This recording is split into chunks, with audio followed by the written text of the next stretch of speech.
Hello दोस्तों, हम लेकर आए हैं आज एक और नया पार्ट नेशनलिज्म इन यूरोप का, जिसमें आज हम बात करने वाले हैं what does liberal nationalism stands for. याद रखें, इसके पहले वाले लेक्चर्स में हमने बात किया था कि एरिस्टोक्रेसी क्या थी, मिडिल क्लास क्या था, यहाँ पर नेशनलिज्म के सेंटिमेंट्स क्या हैं, यूरोप के अंदर क्या सिचुएशन हुई, नेपोलिक कोड के बारे में बात किया था, सिविल कोड के बारे में बात किया था, और भी कई सारी चीज़ें बेसिक इंट्रोडक्शन के साथ हमने प्रीवियस लेक्चर्स में कंप्लीट कर ली। आज जो हम पढ़ने वाले हैं वो है कि what does liberal nationalism stand for, कि ये जो लिबरलिज्म की बात की जा रही है, ये नेशनलिज्म की बात की जा रही है, ये क्या है। ओके, हम क्या पढ़ेंगे? हम पढ़ेंगे बेटा कि ये लिबरल नेशनलिज्म क्या है। देखो, नेशनलिज्म तो आपने पता कर लिया कि नेशन के लिए अपने सेंटिमेंट्स को या फीलिंग को एक्सप्रेस करना, दैट इज नेशनलिज्म। एक्सप्रेस करना, या हम ये कह सकते हैं एटलीस्ट महसूस तो करना, नेशन के लिए आपके सेंटिमेंट्स होना, वो नेशनलिज्म है। एंड यहां पर एक वर्ड और आया है, लिबरल। अब ये लिबरल नेशनलिज्म क्या है, ये थोड़ा सा कॉम्प्लेक्स है, इसको हम समझते हैं। कॉम्प्लेक्स तो क्या है, आपको समझ में आ जाएगा, बहुत सिंपल है। अच्छा, ये भी बात आप याद रखें कि अब तक जो हमने देखा है, अगर मैं आपको थोड़ा सा प्रीवियसली दिखाऊं तो हमने अभी पढ़ा था जस्ट कि aristocracy and new middle class, है ना, ये चीज आई थी। एरिस्टोक्रेसी कौन था? जिसको प्रिविलेजेस मिले हुए थे, एक्स्ट्रा, एक तरीके से हम कह सकते हैं इनको सोसाइटी में बेनिफिट्स मिले हुए थे। एंड न्यू मिडिल क्लास वो सेक्शन था जिसने अभी अभी अच्छी एजुकेशन के कारण और ट्रेड सीज ओवरसीज ट्रेड के कारण जो इन्वॉल्व हुए दूसरे बिजनेसेस में, और इन्होंने अपनी वेल्थ बढ़ाई, तो उसके कारण से ये दो ग्रुप सोसाइटी के अंदर क्रिएट हो गए। हालांकि क्लार्जीज वगैरह तो पहले से एग्जिस्ट कर रहे हैं, जैसे फ्रांस में था ना, वैसे ही। देखिए, अब ये सिचुएशन क्या है, ये हम जानेंगे वन बाय वन कि लिबरल नेशनलिज्म क्या है। ओके, देखिए कि the idea of national unity in earlier 19th century the Europe were connected with the idea of liberalism. कि जब 19th सेंचुरी के अंदर देश को यूनाइट करने का जो आइडिया इनके सामने आया, उसके साथ साथ यहां पर आइडिया आया था यूरोप के अंदर लिबरलिज्म से रिलेटेड। देखिए, the idea of national unity in earlier 19th century in Europe were connected with the idea of liberalism. पूरे यूरोप को अलग अलग कंट्रीज जिस जिस टाइप से जो इनके ग्रुप्स बने हुए हैं, जो रीजन्स हैं, उसके हिसाब से जो पूरे यूरोप के अंदर यूनिटी लेकर आनी है, कंट्रीज बनानी है, ये जो आइडिया है, ये अपने पैरेलल एक और लिबरलिज्म का आइडिया भी लेके चल रहा है, सिंपल फॉर्म में कि नेशनलिज्म का जो आइडिया है उसके पैरेलल लिबरलिज्म का आइडिया भी चल रहा है। यही तो पढ़ा हमने, लिबरल नेशनलिज्म। तो ये लिबरलिज्म का आइडिया भी चल रहा है। क्या है लिबरलिज्म का आइडिया, दिखना है। देखिए, तो भैया लिबरलिज्म का आइडिया क्या है, उसको जानने से पहले ये समझ लीजिए कि लिबरलिज्म क्या होता है। देखो, लिबरलिज्म बेसिकली ओरिजिनेटेड है लैटिन वर्ड से, जिसका मतलब होता है रूट लिबर, और रूट लिबर को इंग्लिश में अगर हम कहें तो फ्री। ओके, फ्री मीन्स कई सारे रेस्ट्रिक्शंस होते हैं इनके ऊपर, वो चीज, उन सब चीजों से फ्री। इसका मतलब ये नहीं कि कोई चीज फ्री में दे रहे हैं कि वहां पे खाने की कमी थी तो चलो ठीक है खाना फ्री में दे रहे, नहीं। फ्री मीन्स चीज़ों, जो रेस्ट्रिक्शंस हैं उन सब रेस्ट्रिक्शन से फ्री। अननेसेसरी के जो बैरियर्स बना रखे हैं उन बैरियर्स से फ्री होना, या कोई आपने एक तरीके से आप कह सकते हैं किसी के राइट्स आपने बंद कर रखे हैं, खत्म कर रखे हैं, उन राइट्स को उनको दिलाना, तो वो था हमारा लिबरलिज्म। ठीक है, तो समझें लिबरलिज्म, जैसे देखो मैंने फर्स्ट लेक्चर में भी आपको बताया था, ये जो ISM लग जाता है ना किसी के साथ में, तो ये एक तरीके का थॉट हो जाता है, आइडियोलॉजी हो जाता है, एक तरीके का आप कह सकते हो the way of different thinking हो जाता है। लिबरलिज्म, नेशनलिज्म, फेडरलिज्म, तो जो पहला वर्ड है इसमें वो क्या है, लिबर, और लिबर का मतलब है फ्री होना, और फ्री होने की आइडियोलॉजी क्या है, लिबरलिज्म। Got it? होपफुली समझ में आ गया होगा। ओके, तो देखो यहां पर इसने क्या कहा कि जो लिबरलिज्म है ये बेसिकली एक वर्ड जिसका मतलब है लिबर, और लिबर से बना हुआ है जिसका मतलब होता है फ्री होना। ओके, आगे देखिए भाई, यहां पर ये जो लिबरलिज्म है ये न्यू मिडिल क्लास के लिए क्या सेंस रखता था उसको हम देख रहे हैं। तो देखिए, freedom of individual and equality of all before the law, कि ये जो यहां पर इंडिविजुअल्स की बात की जा रही है वो ये बोल रहा है न्यू मिडिल क्लास के लिए, जो लोग अब पढ़ लिख गए थे, जिन लोगों के बिजनेसेस वगैरह थे, ओवरसीज ट्रेड में जो इन्वॉल्व थे, उनके लिए इसने कहा कि उनके लिए लिबरलिज्म का मतलब है कि वो हर इंडिविजुअल अपनी फ्रीडम रखे अपने साथ में, साथ ही साथ लॉ के सामने ये लोग हमेशा इक्वल हों। इनके साथ में डिस्क्रिमिनेशन ना हो। लाइक ऐसा नहीं होना चाहिए कि one person is enjoying their privileges and someone is actually need to bear such things, जो कि शायद सही नहीं है सोसाइटी के लिए, ठीक है। और कई बार ऐसा भी होगा कि जो रिच है या नोबल्स हैं उन लोगों को तो बेनिफिट मिल रहा है, उनको सजा नहीं मिलती, पनिशमेंट नहीं मिलता, लेकिन इनको मिलेगा। तो इसने कहा कि भैया ऐसा नहीं होना चाहिए, लॉ के सामने सब बराबर होने चाहिए, और हमारा ये आइडियोलॉजी है कि हम सभी के पास में फ्रीडम होनी चाहिए। अब freedom of what? Freedom means यहाँ पे जो भी चीज़ें करना चाहें वो कर सकें, एजुकेशन लेना चाहें तो they can get, job opportunities, equal respect in society and all such things. Okay, got it. तो यहाँ इन्होंने कहा कि liberalism for new middle class was कि इंडिविजुअल के पास में यहाँ फ्रीडम हो, साथ ही साथ इक्वेलिटी हो बिफोर द लॉज। बताइए कोई प्रॉब्लम इसमें? होपफुली ये चीज समझ में आ गई होगी आपको। तो मैंने अभी लिबरलिज्म का मतलब आपको क्या बताया? लिबरलिज्म का मतलब था किसी चीज से फ्री होना, प्रॉब्लम से फ्री होना, और न्यू मिडिल क्लास के लिए लिबरलिज्म का मतलब था कि इनके साथ में डिस्क्रिमिनेशन ना हो, लॉ के सामने सभी लोग इक्वल हो, सभी के पास में इक्वल अपॉर्चुनिटी हो, और हर तरीके की जो रेस्ट्रिक्शंस हैं उनसे ये फ्री हो जाए। सो ये दो कंसेप्ट थे यहाँ पे कि इंडिविजुअल के लिए फ्रीडम हो और इक्वलिटी बिफोर द लॉ हो। ये किसके लिए है बेटा जी? न्यू मिडिल क्लास के लिए। होपफुली ये चीज आपको क्लियर हो गई होगी। इसमें कोई रॉकेट साइंस तो है नहीं कि जिसमें आपको समझ में ना आए। सो दैट यहां पर एक काम कर सकते हैं अपन, इसको थोड़ा सा और इलेबरेट करके देखते हैं कि जो लिबरलिज्म है इसके कितने टाइप्स हो सकते हैं। So let's have a look. यहां पर बताया गया है कि लिबरलिज्म के यहां दो टाइप हैं। पहला टाइप है इकोनॉमिक और दूसरा है पॉलिटिक। पॉलिटिकली और इकोनॉमिकली लिबरलिज्म के दोनों के मतलब अलग अलग है। पॉलिटिकल लिबरलिज्म कुछ अलग होगा और इकोनॉमिकल लिबरलिज्म कुछ अलग। तो चलिए अब सबसे पहले बात करते हैं पॉलिटिकल लिबरलिज्म की। पॉलिटिकल लिबरलिज्म क्या होता है? जैसे आप देख रहे हो, लिबरलिज्म मतलब फ्री होना, और पॉलिटिकल का मतलब पॉलिटिक्स में सारे राइट्स या इस तरह का फ्रीडम। ओके, तो यहाँ पर पॉलिटिकल लिबरलिज्म जो सबसे पहले, जो पहला एक तरीके से असेंशियल पॉइंट अपना बताता है वो है कि जो गवर्नमेंट बनती है ना, वो लोगों की कंसेंट से बननी चाहिए। कंसेंट मतलब लोग इस बात के लिए एग्री हों कि उनको किस टाइप की गवर्नमेंट चाहिए। ऐसा नहीं हो कि डिस्क्रिमिनेशन हो रहा है या एक राजा है वो अपने हिसाब से काम कर रहा है, या कभी किसी के पास में अपॉर्चुनिटी नहीं है कि राजा को एटलीस्ट ये बता तो सकें कि यू आर फॉलोइंग एब्सोल्यूटिज्म, कि आप इंजॉय कर रहे हो एब्सोल्यूटिज्म को, आप बिल्कुल भी ध्यान नहीं दे रहे हो सोसाइटी के बारे में। तो जो सबसे पहली चीज़ इसमें आती है वो आती है कि गवर्नमेंट जो बननी चाहिए वो लोगों के कंसेंट से बननी चाहिए। एटलीस्ट उस कंसेंट के थ्रू जो गवर्नमेंट बनेगी वो रिस्पॉन्सिबल होगी towards the government, towards the people, sorry. Okay, next है कि यहाँ पे ऑटोक्रेसी का एंड हो जाना चाहिए। जो एक्स्ट्रा प्रिविलेज क्लास है या नोबल्स हैं और वो जो रूल कर रहे हैं वो खत्म हो जाने चाहिए। और इस तरह के जो प्रिविलेजेस इनको दिए हैं आपने, इन नोबल्स को जो प्रिविलेजेस दिए हैं, टैक्स नहीं देंगे, बड़ी बड़ी जो अच्छी पोस्ट होगी उस पर यही अपॉइंट होंगे, या इंडस्ट्रियलिस्ट भी होंगे, बिजनेसमैन भी होंगे, तो इस तरह के जो प्रिविलेजेस हैं, क्लैरिकल प्रिविलेजेस कहते हैं इन्हें, तो ये प्रिविलेजेस भी आप इनको नहीं दोगे। तो पॉलिटिकल लिबरलिज्म का मतलब होगा पहली चीज कि जो गवर्नमेंट बने वो लोगों के कंसेंट से बने, साथ ही ऑटोक्रेसी ना हो, और प्रिविलेजेस जो दिए हुए हैं उनको छीन लिया जाए। ओके, इनसे हटा दिया जाए। That would be political liberalism.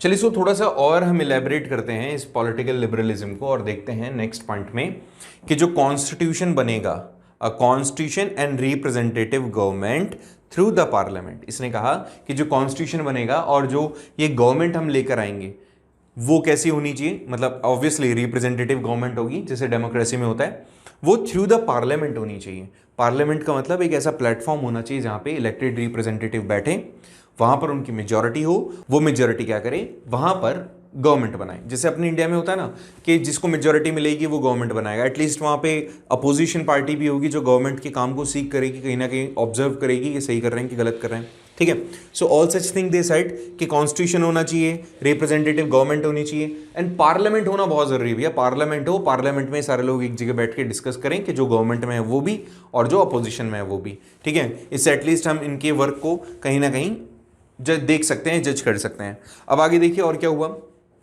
In 19th century, liberals emphasized the inviolability of private property. इसको थोड़ा सिंपल करने की कोशिश करता हूँ और ऐसे समझो आप कि 19th सेंचुरी के अंदर जो लिबरल नेशनलिस्ट थे, इन्होंने ये बोला कि जो प्राइवेट प्रॉपर्टी का राइट केवल नोबल्स के पास में है, वो क्या करता है, कहीं ना कहीं हमें भड़काता है, गुस्सा दिलाता है। ठीक है, तो इसने बोला कि inviolability of private properties, private property का जो राइट है कि कुछ ही लोगों के पास में है, तो वो कहीं ना कहीं वॉयलेंस को इनहेंस करता है, बढ़ाता है, और ये होना नहीं चाहिए। प्राइवेट प्रॉपर्टी मतलब ये जो राइट आपने बना रखा है कि अब particular group will hold on the all assets, कि केवल एक ग्रुप होगा जो सारी असेट्स को होल्ड ऑन करेगा, ऐसा नहीं होना चाहिए। सबके पास मौका होना चाहिए, जिसके पास में पैसा है वो प्रॉपर्टी खरीदे।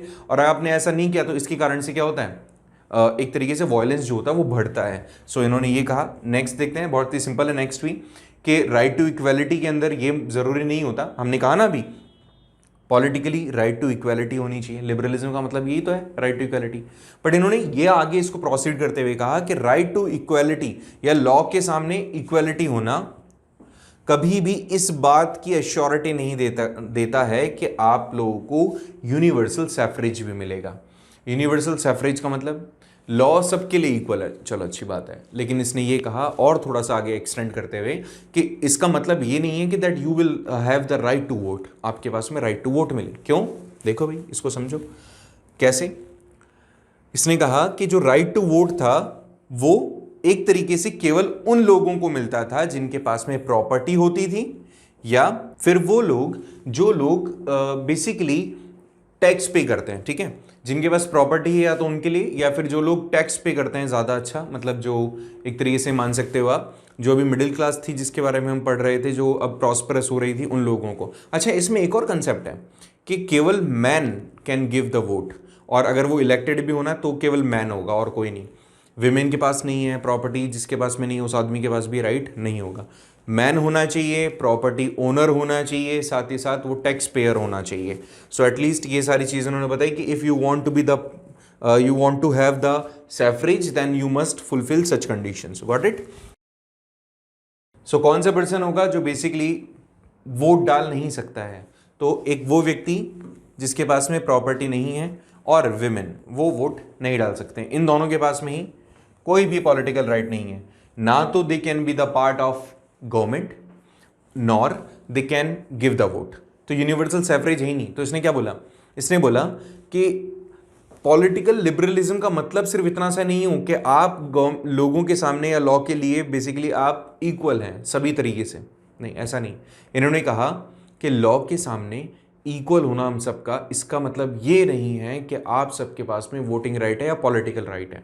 तो पॉलिटिकल राइट एक और पॉलिटिकल लिबरलिज्म का एक टाइप है, कंसेप्ट है, कि पॉलिटिकल लिबरलिज्म ये भी कहता है कि सैफरेज जो हमें मिलना चाहिए वो सबको मिलना चाहिए। ऐसा नहीं कि आपने किसी एक पर्टिकुलर ग्रुप को दे दिया और दूसरे को नहीं। तो इसने बोला ना कि प्रॉपर्टी होगा तभी वोट डालोगे आप, तो ऐसा थोड़ी होता है। तो this is also not the way जिसके अंदर पॉलिटिकल लिबरलिज्म बेसिकली इसको बिलोंग करता है। पॉलिटिकल लिबरलिज्म यही कहता है कि हम सबके साथ में ऐसा नहीं होना चाहिए, ऑल मस्ट बी इक्वल।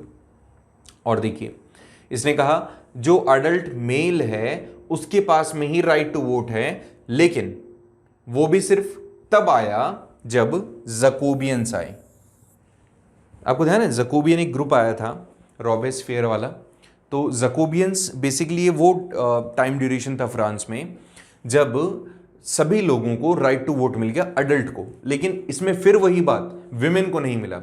अब जिनके पास प्रॉपर्टी है उनको, और जिनके पास में नहीं है वो भी, they can give the vote for a short span of time. उस टाइम जब जकोबियंस की गवर्नमेंट आई थी सिर्फ तब, बट ज़्यादा दिन नहीं चला ये भी। और देखिए आगे, अब ये सारी चीज़ें तो हो ही रही थी, इसके साथ साथ क्या हुआ, थोड़ा और प्रोसीजर बढ़ता गया पूरे यूरोप के अंदर, जकोबियंस भी चले गए आकर के, नेपोलियन का राइज हुआ। राइज ऑफ नेपोलियन जब हुआ तो उसके बाद में बहुत सारी चीज़ें बदली। नेपोलियन ने ये चीज़ें वापस से हटा दी, जो अभी सभी लोगों को राइट टू वोट दिया था, ये नेपोलियन ने भी हटा दिया। देखो क्या किया उसने, नेपोलियनिक कोड या फिर सिविल कोड, जिसमें नेपोलियन ने क्या डिसाइड किया कि जो वोटिंग राइट्स हैं उसको लिमिटेड करना ज़रूरी है। ठीक है, जो अभी रॉबेस्पियर के टाइम पर या जकोबियंस के टाइम पर जो गवर्नमेंट आई थी उसने जितने भी एडल्ट्स थे उन सबको वोटिंग राइट दे दिया था, लेकिन जैसे नेपोलियन आया और नेपोलियन ने सिविल कोड अप्लाई किया तो उसने कहा कि जो वोटिंग राइट्स है ये लिमिटेड होनी चाहिए, हर किसी को नहीं दे सकते हो आप।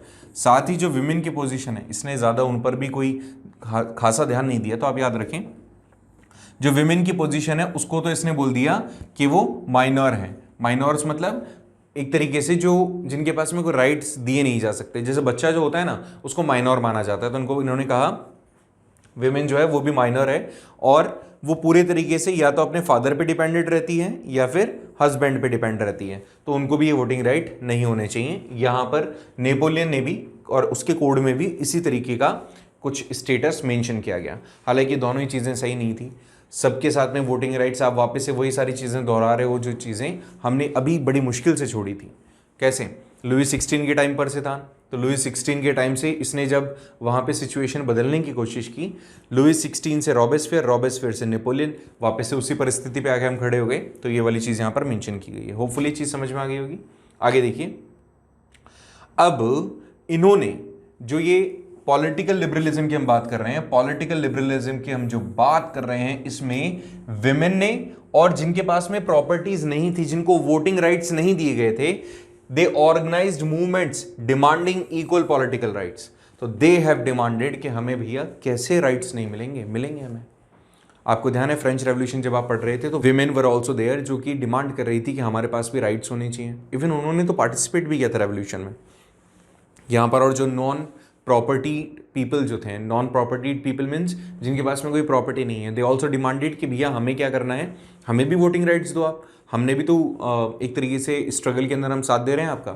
सो ये जो लिबरल नेशनलिज्म है ये बोलता है कि इन लोगों ने बहुत सारे जो मूवमेंट्स हैं उन्हें ऑर्गेनाइज किया और प्रोसीड किया कि इस सिचुएशन, उस स्टेटस को ये गेन कर लें जिसके थ्रू इनको भी वोटिंग राइट्स मिल जाए। इसको और समझते हैं आगे कि क्या टॉपिक है। तो आप ये याद रखें बेटा जी, पॉलिटिकल लिबरलिज्म के अंदर तो हमने देखा कि किसी के साथ में भी लॉ के सामने डिस्क्रिमिनेशन नहीं होना चाहिए, इक्वल होने चाहिए लॉ के सामने सभी, सबके पास में राइट्स होने चाहिए।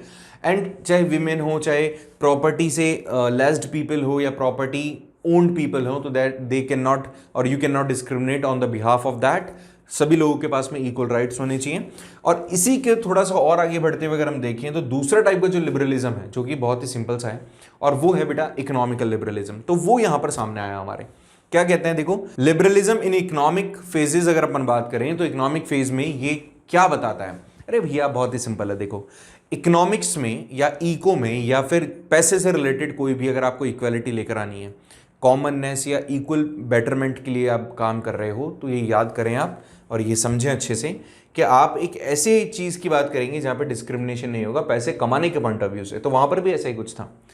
इकोनॉमिक्स में या कोई भी बिजनेस में या ट्रेड में लिबरलिज्म की बात है कि आप फ्री छोड़ दो मार्केट्स को, मार्केट जैसा बिजनेस करना है उसको करने दिया जाए, रेस्ट्रिक्शंस को हटा दिया जाए, no restrictions must be there between the trade. साथ ही जो चीज़ें स्टेट ने इम्पोज की है इन ट्रेड्स के ऊपर रेस्ट्रिक्शंस लगाने के लिए वो भी हटाई जाए, और जो भी कैपिटल एक्सचेंज हो रहा है, पैसा एक जगह से दूसरी जगह जा रहा है, या जो गुड्स एक्सचेंज हो रहे हैं वो एक जगह से दूसरी जगह जा रहे हैं, उसके ऊपर जो रेस्ट्रिक्शंस है that also must not be there. ये भी चीज़ें नहीं होनी चाहिए। दोबारा समझे, इकोनॉमिकल लिबरलिज्म उन स्टेटस को कहा जाता है, उस सिचुएशन को बताता है जहां पे किसी भी तरीके का रेस्ट्रिक्शन नहीं है, बैरियर नहीं है, ट्रेड आसानी से हो सकता है, एक जगह से दूसरी जगह सामान भी आसानी से पहुंच सकता है, साथ ही साथ जो कैपिटल है वो भी मूव की जा सकती है बहुत ही पीसफुल मैनर में, बिना रेस्ट्रिक्शंस के। So such things can be seen, ये देखी जा सकती है। ये लिबरलिज्म का एक टाइप था, इकोनॉमिकल लिबरलिज्म का।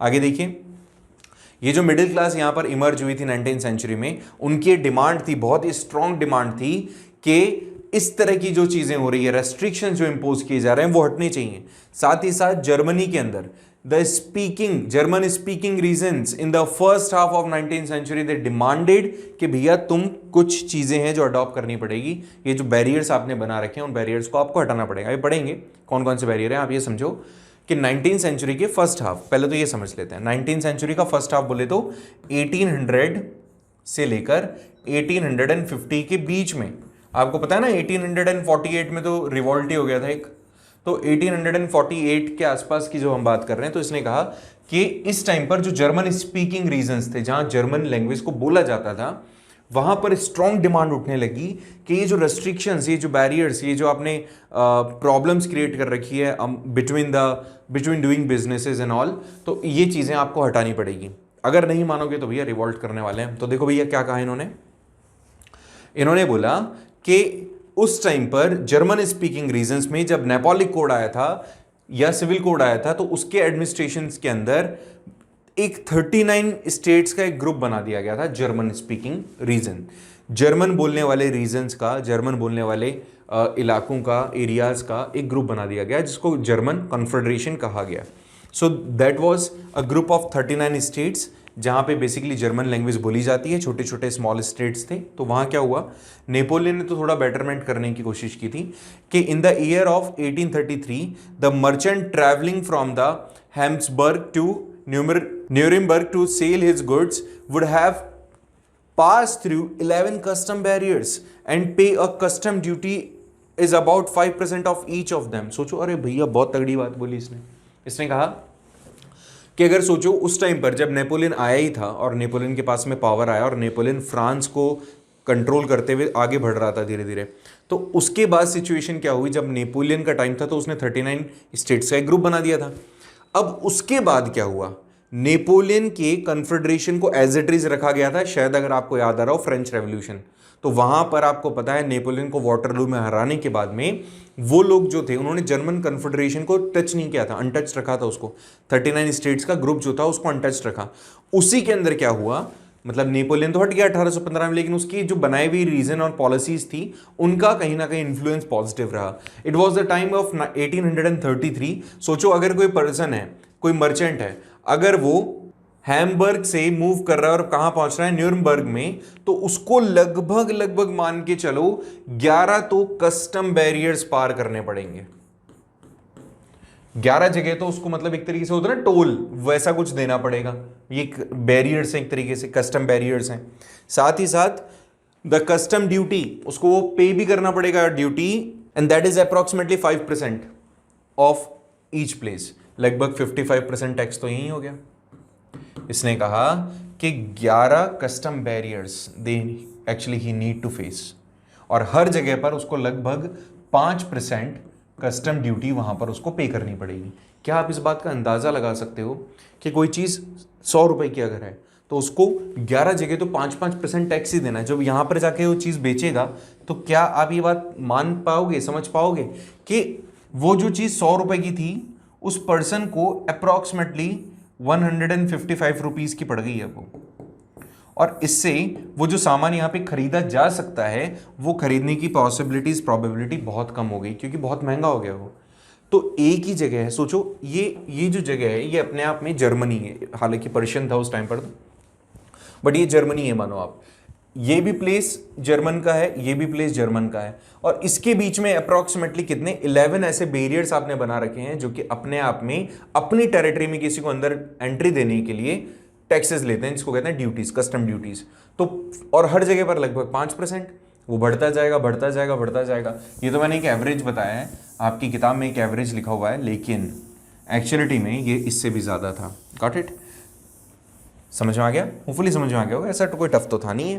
ठीक है, तो ये बहुत ही प्रॉब्लमेटिक सिचुएशन थी। साथ ही यही एक नहीं, और भी भैया बहुत प्रॉब्लमेटिक सिचुएशन है।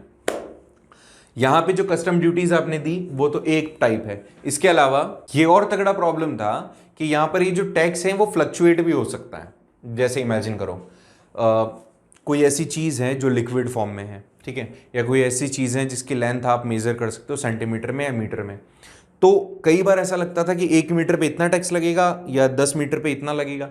ठीक है, ऐसे में अलग अलग जगह पर अलग अलग मेजरमेंट्स थे, अलग अलग मेजरिंग वैल्यूज थी, तो उनके हिसाब से अलग अलग वेट्स, तो उनके हिसाब से भी यहाँ पे ये जो ड्यूटीज हैं वो लेविट करती थी, मतलब चेंज होती जाती थी, फ्लक्चुएट करती जाती थी अलग अलग वेट्स के ऊपर, अलग अलग मेजरमेंट्स के ऊपर। बात समझने की कोशिश करें, मैंने अभी आपको बताया कि आपको यहाँ यहाँ यहाँ यहाँ यहाँ यहाँ और यहाँ बहुत सारी जगह इनको क्रॉस करते हुए जाना है। तो इमेजिन करो इस प्लेस पे आपको टैक्स कुछ और लग रहा है, इस पे कुछ और लग रहा है। लगभग 5% मैंने आपको बताया था एवरेज था, लेकिन और भी पैथेटिक सिचुएशन था कि यहाँ का मेजरमेंट तरीका अलग है, यहाँ का अलग है, यहाँ का अलग है, यहाँ का अलग है, यहाँ का अलग है और यहाँ का अलग है।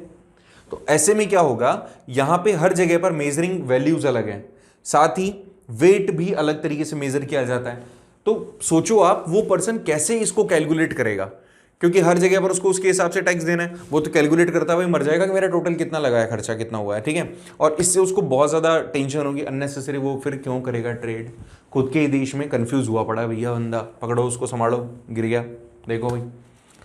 ऐसे में ये जो पूरा प्रोसेस है, इतना सा ट्रेड करना है, इतनी सी दूरी पर जाना है एक ही कंट्री के अंदर, it actually time consuming process. हर जगह पर जाते थे, हर जगह पर अलग अलग सिस्टम है मेजरिंग का, वेटिंग का, और इस तरह से ये जो भी पूरा टैक्स कैलकुलेशन होता है या फिर कितने रुपीज़ में उसको बेचा जाए, ये सारा जो कैलकुलेशन है बहुत ही ज़्यादा टाइम कंज्यूमिंग है और इवन ये आसान भी नहीं है। ठीक है, क्यों आसान नहीं है? बहुत अच्छा एग्जांपल है, देखो इसको आप। एग्जांपल, एक क्लोथ को मेज़र करना होता है हमें, ठीक है। तो जब कपड़ा हम नापते हैं तो जैसे इंडिया में तो वो मीटर में आता है, ठीक है, सेंटीमीटर में, एक मीटर में नॉर्मली हम इसको, बड़ा जो कपड़े का थान होता है उसको हम काउंट करते हैं। तो ये एलई है, एलए मतलब एलई मतलब एक ही तरीके से जैसे अपन बोलते हैं ना मीटर, वैसे ही इनका मेजरिंग ये मेथड है एलई। अब इसमें क्या होता है बेटा, different length in each reason. इस एलई की, जैसे हमारे यहां पर 1 मीटर है, मान लीजिए 1 मीटर है, तो 1 मीटर का हमारे यहां पर 100 सेंटीमीटर तो है, जानते हो ना तुम, 100 सेंटीमीटर। हमारे यहां पर ये वैल्यू फिक्स है, चाहे आप जयपुर में देख लो, चाहे आप राजस्थान की किसी बाहर डिस्ट्रिक्ट में देख लो, दिल्ली में देख लो, पंजाब में देख लो, गुजरात में देख लो, कहीं भी चले जाओ आप, तो ये एक वैल्यू कॉमन है। तो पहले तो ये पंगा कि यहां पर, क्योंकि इनकी नॉर्मल जो लैंग्वेज है उसमें इसको एलई कहा जाता है, हमारे यहां मीटर कहते हैं। यहां पर हर रीजन में, जैसे अभी हमने जस्ट बात की, उसको इन जगहों पर जाना है तो इस जगह पर जो एलई होगा उसका लेंथ अलग अलग होगा। देखो कैसे, अगर उसको जाना है, अगर सोचिए ये जो टेक्सटाइल है, अगर ये टेक्सटाइल को उसको मेजर करना है फ्रैंकफर्ट में, तो फ्रैंकफर्ट में एक एलई में कितना होगा बेटा, 54.7 सेंटीमीटर होगा। कपड़ा अगर आप मेजर कर रहे हो तो जैसे हमारे यहाँ 1 मीटर में 100 सेंटीमीटर होता है, वहां पर ये मीटर ना होकर के एलई होता है, और एलई के अंदर फ्रैंकफर्ट अगर शहर में आप जाते हो तो एक एलई के अंदर कितना हुआ बेटा, 54.7। ऐसे ही हुआ। और देखिए, और दूसरे जगहों पर क्या होगा, वहीं अगर आप मीज जो जगह है वहां पर देखेंगे तो एक एलई के अंदर 55.1 सेंटीमीटर ही होगा। ओ भैया, फिर देखो आगे न्यूमेरिट्सबर्ग में अगर आप देखते हैं तो दैट इज 65.6%, एंड अगर आप फ्रीबर्ग में देखते हैं तो ये होगा आपके 53.5। अरे भैया बहुत प्रॉब्लम है। आदमी पहले सोचो उसको कपड़ा बेचने में नुकसान कहाँ है। अगर वो जाके न्यूरेमबर्ग में जाके अपना कपड़ा बेचे तो उसको एक एलई में अप्रॉक्सीमेटली 66 सेंटीमीटर देना पड़ेगा कपड़ा। वहां पर रेट कितनी लेगा, एक एलई की तो लेगा, लेकिन कपड़ा ज़्यादा दे रहा है। और ऐसे ही अलग अलग जगह पे, तो उसका तो कैलकुलेशन करने में दिमाग खराब हो जाता है। मैथमेटिक्स का टीचर थोड़ी है कोई वो, तो भैया ये बहुत ज़्यादा पंगे वाली चीज़ थी वहाँ पे। सो ये बात बिल्कुल भी सही नहीं थी। तो ऐसे में बहुत सारी नई कॉमर्शियल क्लासेस सामने आई। इन कॉमर्शियल क्लासेस ने ये सारी कंडीशन समझी और उन्होंने बोला कि भैया हमें अगर डेवलपमेंट करना है तो हमें फॉर श्योर इस तरह के रेस्ट्रिक्शंस को हटाना पड़ेगा। हमारे यहाँ से ये जो प्रॉब्लम्स आ रही है, हमारे यहाँ पे जो प्रॉब्लम्स क्रिएट की जा रही है, इनको हमें हटाना पड़ेगा। देखिए क्या है, a new commercial classes considered these conditions as obstacle to economic exchange and growth and argued for a unified economic territory. इन्होंने बोला, इन क्लासेस ने बोला, इन ग्रुप्स ने बोला, जो समझदार थे, इन्होंने कहा कि ये जो आपने रेस्ट्रिक्शंस लगा रखे हैं, इन रेस्ट्रिक्शंस के कारण हम कभी भी हमारे जो गुड्स हैं वो एक्सचेंज नहीं कर पा रहे हैं, हमारे जो कंडीशंस हैं उसको बेटर नहीं कर पा रहे हैं, और कहीं ना कहीं हम बहुत पीछे जा रहे हैं। हमें इन सब चीज़ों को हटाना पड़ेगा अगर हमें इकोनॉमिक ग्रोथ चाहिए तो। साथ ही साथ इन्होंने इस बात के लिए आर्ग्यूमेंट भी किया कि हमें अब यूनिफाइड होना पड़ेगा, हमें यूनिटी क्रिएट करनी पड़ेगी। क्यों यूनिटी? कि भैया आगे भी कोई ऐसी प्रॉब्लम क्रिएट ना हो, हम लोग आपस में एटलीस्ट, एरिया तो हमारे ही है, बिजनेस तो हम ही कर रहे हैं ना, तो हम ही क्यों ना एक यूनिटी बना ले। तो ऐसे इन्होंने कहा कि इकोनॉमिक टेरिटरी हमें बनानी पड़ेगी जिससे कि हम इन सभी रेस्ट्रिक्शंस को हटा सकें अगर कोई हमारे लिए नहीं सोच रहा है तो ऐसी ही एक इकोनॉमिक टेरिटरी, या मैं कहूं कस्टम यूनियन, या मैं यूं कहूं इन बिजनेस क्लासेस का एक ग्रुप था जिसको कहा गया ज़ोल्वरीन। बहुत बहुत ज़्यादा बार बोला गया, पूछा गया टॉपिक है, तो सुनिए। It was the time of 1834 a custom union जिसका नाम था ज़ोल्वरीन, इसको बनाया गया इस तरह के इंटेंशंस के साथ में कि अब ये जो रेस्ट्रिक्शंस लगाए हुए हैं, ये रेस्ट्रिक्शंस हम हटा देंगे। कहाँ पे? पर्शिया के थ्रू। ये मतलब ये इनिशिएट किया गया पर्शिया के थ्रू, पर्शिया ने इस चीज़ को इनिशिएट किया। फिर इसके साथ में धीरे धीरे सारे जो जर्मन स्टेट्स थे, 39 स्टेट्स का जो कन्फेडरेशन बना हुआ था, उसके मैक्सिमम जो लोग थे उसके अंदर पार्टिसिपेट कर जाते हैं। The union abolish the tariff barriers. इस तरह की यूनियन जो बना तो इसने टैरिफ बैरियर, जो एक प्लेस से दूसरे प्लेस पे जाने पर जो पैसा लग रहा था, टैक्स लग रहा था, उसको इन्होंने हटा दिया। साथ ही ये जो नंबर ऑफ करेंसीज थे, अलग अलग करेंसी, 39 कन्फेडरेशन है, इमेजिन करके चलें, जर्मनी की बात कर रहे हैं हम, 39 के अप्रॉक्स 30 करेंसीज थी। अब 30 करेंसीज हैं तो कहीं ना कहीं कॉन्फ्लिक्ट तो होना ही है कि एक जगह पर अलग करेंसी ले रहा है, एक जगह पर अलग करेंसी ले रहा है, तो भैया बहुत प्रॉब्लम होती थी। तो उन्होंने कहा कि ये जो नंबर ऑफ करेंसीज हैं, इतनी सारी जो करेंसी लेके आप घूम रहे हो एक ही देश के अंदर, ये नहीं होनी चाहिए। कितनी करी इन्होंने? 32 दे हैव गॉन और रिड्यूस्ड टिल 2। इन्होंने कम करते करते करेंसी कितनी कर दी? केवल 2। एंड इन्होंने क्रिएशन किया एक ऐसे नेटवर्क का जिसमें रेलवेज अब क्या कर रही थी? मोबिलिटी प्रोवाइड कर रही थी लोगों को, अपने इस गुड्स को, अपनी सर्विसेज प्रोवाइड कर रही थी, जो भी सामान वगैरह एक जगह से दूसरी जगह मूव करते थे। तो रेलवेज का मोबिलिटी बढ़ाने में बहुत इंपॉर्टेंस था। इसके साथ साथ ये भी चीज़ थी कि अगर आप इकोनॉमिक इंटरेस्ट को कहीं ना कहीं फोकस करोगे और इकोनॉमिक इंटरेस्ट को आप काम में लोगे, यूज़ करोगे, तो कहीं ना कहीं आपके नेशन के अंदर भी यूनिटी आएगी। ये जो 39 स्टेट्स हैं, अगर आप इनको एक तरीके से यूनाइट कर दोगे तो नेशन ही तो बन जाएगा। तो इन्होंने कहा कि harnessing the economic interest to the national unity, तो आप इकोनॉमिक इंटरेस्ट को पूरा करते करते कहीं ना कहीं नेशन को यूनिफाइड भी कर सकते हो।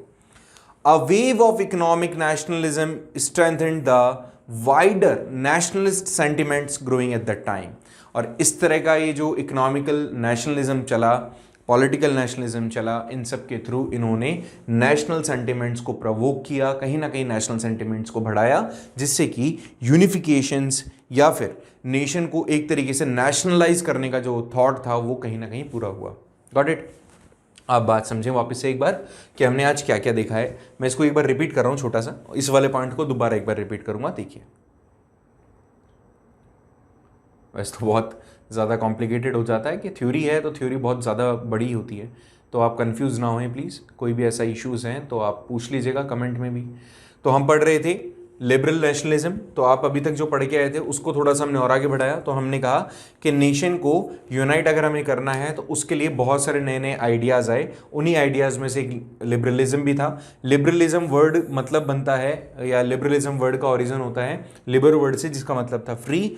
और फ्री किस तरह से हो सकता था? फ्री हो सकता था दो टाइप से, या तो हो सकता था पॉलिटिकली या हो सकता था इकोनॉमिकली। तो पॉलिटिकल लिबरलिज्म का मतलब था एक ऐसे सिस्टम के बारे में बात करना जहां पर जो लोग हैं वो बेसिकली हर तरीके से फ्री हों, उनके पास में राइट होना चाहिए, वोटिंग राइट्स होना चाहिए, अपनी गवर्नमेंट को चुनने का राइट होना चाहिए, और अगर उनको मौका मिले कभी भी जो गवर्नमेंट में पार्टिसिपेशन वो करें, तो किसी भी तरीके का उनको डिस्क्रिमिनेशन फेस ना करना पड़े किसी भी मैटर में, चाहे उनके पास में प्रॉपर्टी हो या नहीं हो, चाहे वो जेंडर उनका मेल हो चाहे फीमेल, कुछ भी, तो उनके साथ में डिस्क्रिमिनेशन नहीं होना चाहिए। ये तो पॉलिटिकल था। दूसरा था बेटा इकोनॉमिकल। इकोनॉमिकल में सबके पास में इन्होंने कहा कि हर एक पर्सन के पास में जो रेस्ट्रिक्शंस आपने लगा रखे हैं उन रेस्ट्रिक्शंस को खत्म करना है। सबके पास ये मौका होना चाहिए कि फ्रीली घूम सकें, मूव कर सकें, ट्रेड कर सकें, बिजनेस अपना बढ़ा सकें।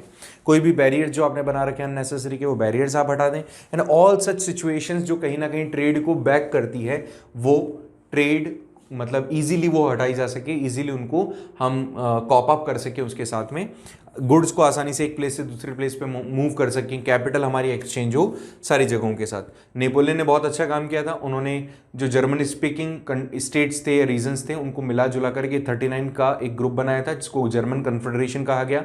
लेकिन यहाँ पर भी प्रॉब्लम ये होती थी कि है तो जर्मन टेरिटरी ही, बट ये जब मूव करते हैं एक प्लेस से दूसरे प्लेस तो उनको बहुत सारे टैक्सेशन देने पड़ते थे, और ये टैक्सेशन इतना ज़्यादा होता था कि कहीं ना कहीं उस जो प्राइजेज होती थी वो डबल हो जाती थी। इसके अलावा एक और प्रॉब्लम थी कि यहाँ पर वेटिंग मेजरमेंट्स एंड मतलब वेटिंग मेथड्स एंड मेजरमेंट के जो तरीके थे वो बहुत अलग थे। यहाँ पे मैंने एल बताया आपको, कपड़े को मेज़र करने के लिए बेसिकली जो यूज़ करते हैं। यहाँ पे अलग अलग प्लेसेस पे आप देखो, अलग अलग एक एली में अलग अलग यहाँ पे सेंटीमीटर्स दे रखे हैं, जो कि बहुत ही कंफ्यूजन क्रिएट करने वाला है, जिसके कारण से जो आदमी कैलकुलेशन करता था वो तो लगभग अधमरा हो जाता था। इसी कारण से यहाँ पर इन प्रॉब्लम्स को खत्म करने के लिए इन्होंने एक ग्रुप बनाया जिसको कहा गया ज़ोल्वरिन्स। एंड ये ज़ोल्वरिन्स क्या करते थे? ज़ोल्वरिन का मेन काम था ये टैरिफ बैरियर्स हटाए जाए, नंबर ऑफ करेंसीज को रिड्यूस किया जाए, साथ ही एक ऐसा रेलवेज का नेटवर्क क्रिएट किया जाए जिससे कि आसानी से हम मोबिलाइज कर सके हमारे लोगों को, हमारी करेंसी को, साथ ही हमारी कैपिटल को। ओके, सो इससे क्या हुआ? इससे एक तरीके से जब इकोनॉमी को बेनिफिट मिलने लगा, इकोनॉमी स्ट्रांग होने लगी, तो नेशनलिज्म का जो आइडिया था वो भी बेटर हुआ। So like this we have completed this topic particularly कि लिबरलिज्म क्या, ठीक है, what is liberal nationalism stands for, ये हमने इसको आज कंप्लीट किया। किसी भी चीज़ में, किसी भी टॉपिक में आपको लग रहा है कि that is little bit confusing, तो आप कमेंट बॉक्स में लिख दीजिए, टेलीग्राम चैनल ज्वाइन कर लीजिए, उसके थ्रू आप हमारे जो प्रॉब्लम सॉल्विंग जो हमारा सेशन होता है उसमें आप पार्टिसिपेट कर सकते हैं। तो वहाँ पर हम ये सारी जो प्रॉब्लम आपके सामने आ रही है, अगर कोई कन्फ्यूजन क्रिएट हो रहा है तो we can clear it out. Okay, so आज के लिए इतना ही, मिलेंगे नेक्स्ट क्लास में, इसके आगे डिस्कस करेंगे, इसके आगे वाले टॉपिक्स को डिस्कस करेंगे। मैंने पहले ही कहा था ये चैप्टर बहुत बड़ा है, इस चैप्टर को अलग अलग पार्ट्स में हमने स्टार्ट किया है। आपको सिर्फ इतना करना है कि नेक्स्ट लेक्चर से पहले पुराने वाले सारे लेक्चर्स को रिवाइज कर लें और फिर नेक्स्ट लेक्चर को देखें आप, जिससे कि एटलीस्ट पुराना वाला सारा स्टोरी हमारे दिमाग में रहे। मैं इसको थोड़ा सा ये भी क्लियर आउट कर देता हूँ कि इस चैप्टर में से जो बोर्ड के पॉइंट ऑफ व्यू से क्वेश्चन हैं वो आएंगे यूनिफिकेशन के, वही आते हैं हमेशा से। तो आप इसको अच्छे से समझें, कोई प्रॉब्लम आए तो पूछें। ठीक है, मिलते हैं नेक्स्ट क्लास में और बात करते हैं इसके नेक्स्ट टॉपिक की। Till then see you, have a nice day.